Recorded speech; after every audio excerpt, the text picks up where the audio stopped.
some interesting and fateful facts for you about Hamilton, the Broadway musical. Fact number 1. As always, I cannot guarantee that any of these facts are actually true or accurate. Alright, ready to take your shot? Just you wait.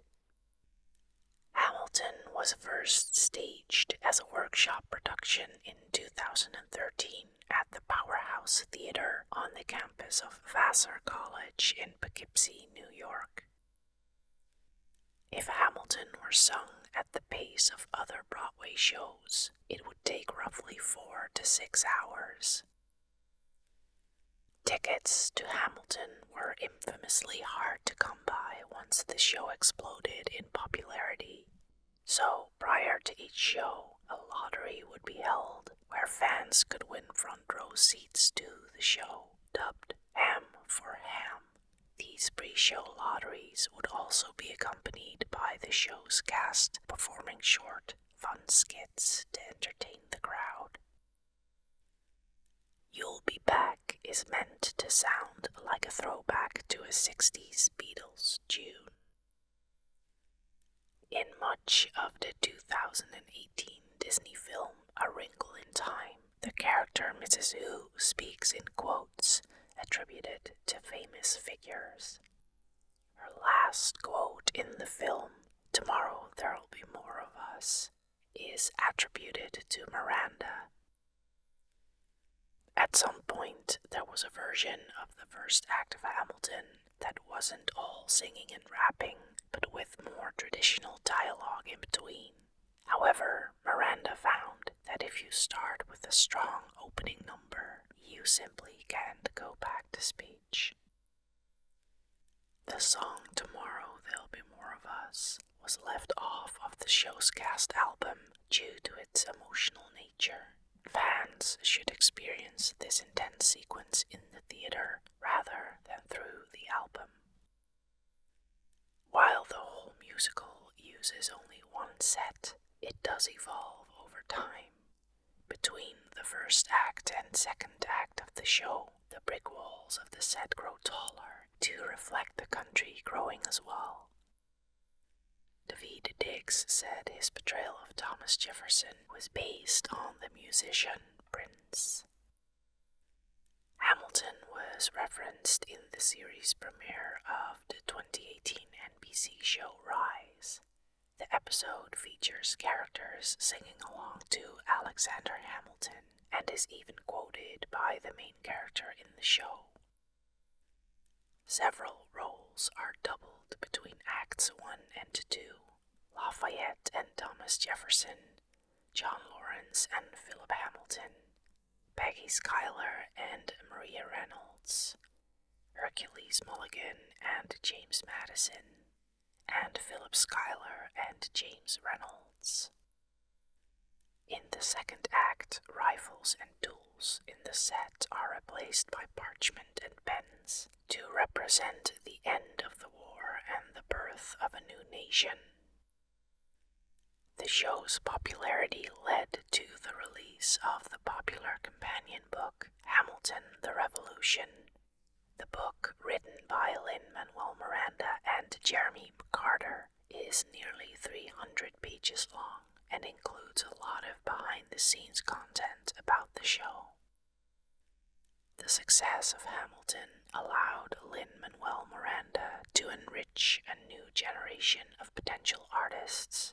In 2016, he helped launch the EduHam program, which granted heavily discounted tickets to high school students from low-income areas or households.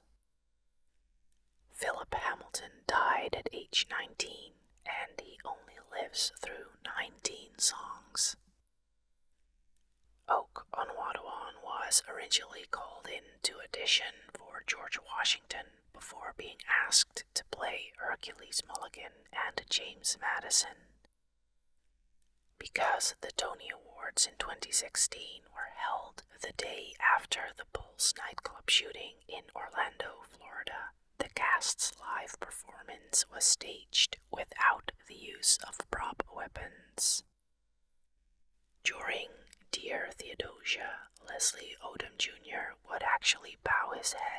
say a little prayer for his daughter, who wasn't born yet.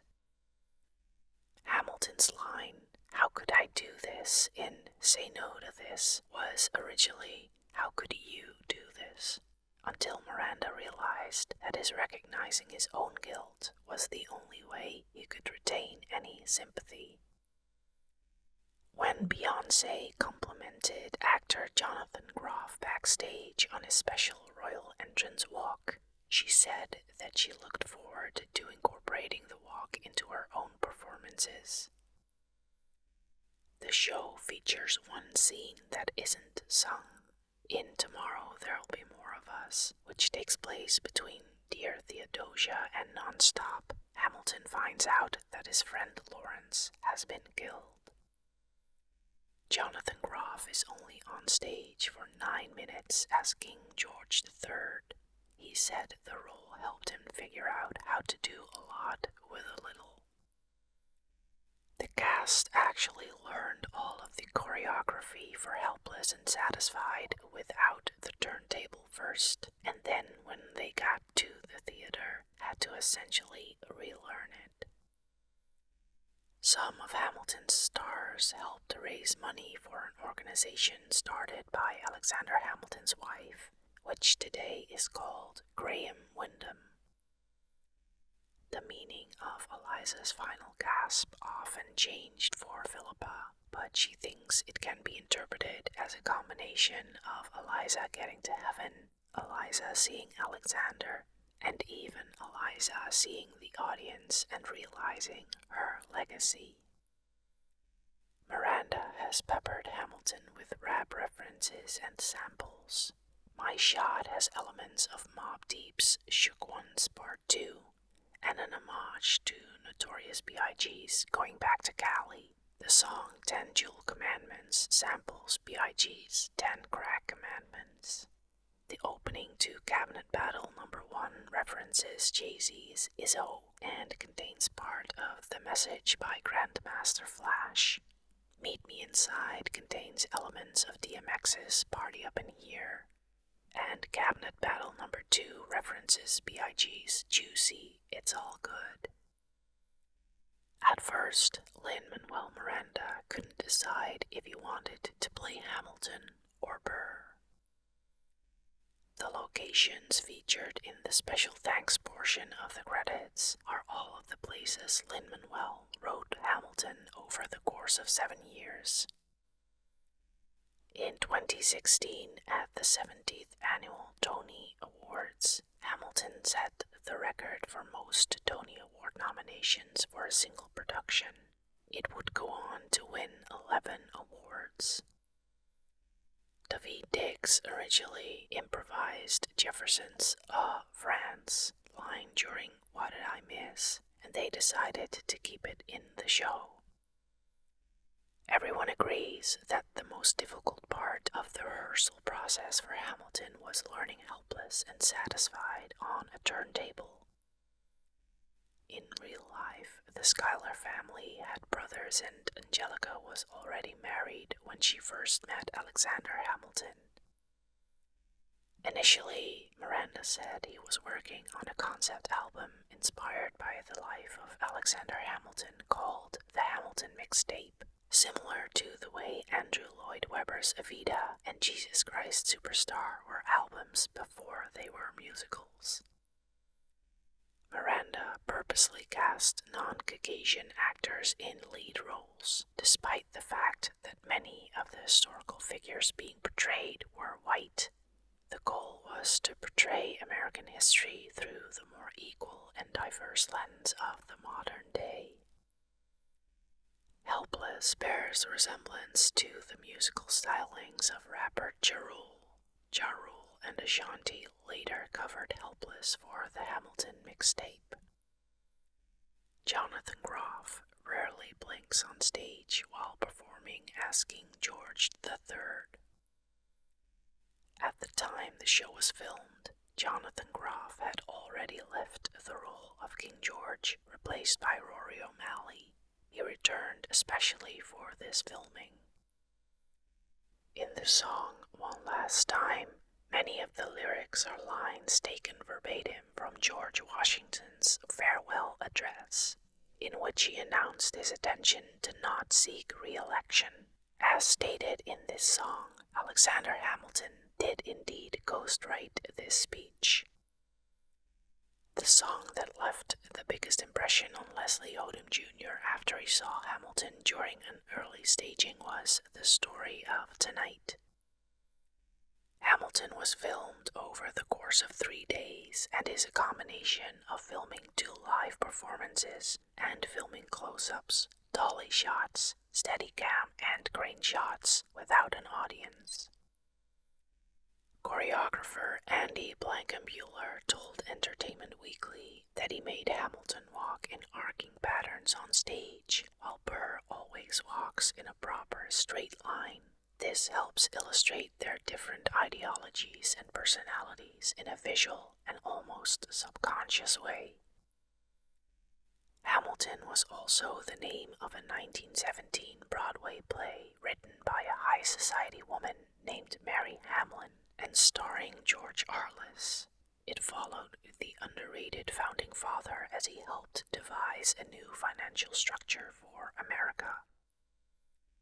Lin-Manuel Miranda wrote part of the musical at the Morris Jumel Mansion, which Washington once used as a headquarters during the Revolutionary War. The writer of the official Alexander Hamilton biography, Ron Chernow, was a consultant on the show to make the musical as historically accurate as possible. The letters Eliza burns during Burn are actually cursive transcripts of the real letters between Eliza and Alexander. In 2015, the United States Treasury planned to remove Alexander Hamilton from the $10 bill, replacing him with abolitionist and political activist Harriet Tubman. However, the success of Miranda's musical made the Treasury rethink this plan. Eventually, it was decided that Harriet Tubman would instead replace Andrew Jackson on the $20 bill. The inspiration for the song You'll Be Back came from Miranda's friendship with Hugh Laurie. He was having a drink with him one night and told him he wanted to write a big breakup letter from King George to the colonies. Without blinking, Hugh Laurie improvised at him, "Oh, you'll be back," wagging his finger. Hamilton packs in 144 words per minute, and its total word count is 20,520. The final gasp by Eliza wasn't written in the script, and the show would simply end with the final notes of "Who lives, who dies, who tells your story." Lin-Manuel then realized they could add another moment that would extend beyond the end. Miranda wrote King George's song in Hamilton, You'll Be Back, on his honeymoon. Alexander Hamilton died at 47. There are 47 tracks in the show. A documentary about the production titled Hamilton's America was released as part of PBS's Great Performances documentary series in 2016.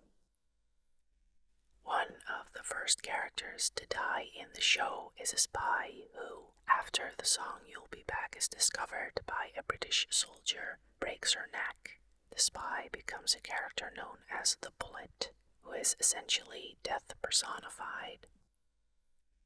Lin-Manuel wrote the middle portion of Right Hand Man during a tech rehearsal. There wasn't time to type up the lyrics, so music director and orchestrator Alex Lacamoire worked off of Lin's scribbled notes. Philippa Sue would stay completely in character when Eliza sits next to Philip while teaching him piano. Andrew Chappelle, who understudied Philip, said they would talk about Philip being nervous to perform the poem for Hamilton. Hamilton was inspired by Ron Chernow's biography of Alexander Hamilton. Jasmine Cephas-Jones, who plays Peggy Schuyler and Maria Reynolds, and Anthony Ramos, who plays John Lawrence and Philip Hamilton, are engaged. Lin-Manuel Miranda first performed the song Alexander Hamilton at the White House in 2009 after a year of writing. It took him another year to write My Shot. Hamilton is not the first Broadway musical to be based on America's founding fathers. 1776, written by Sherman Edwards and Peter Stone, premiered on Broadway in 1969 and focused on the signing of the Declaration of Independence, focusing on John Adams and Benjamin Franklin. Lin-Manuel added an entire second section to Guns and Ships for Daveed Diggs, simply because they were all so impressed with his sense of rhythm.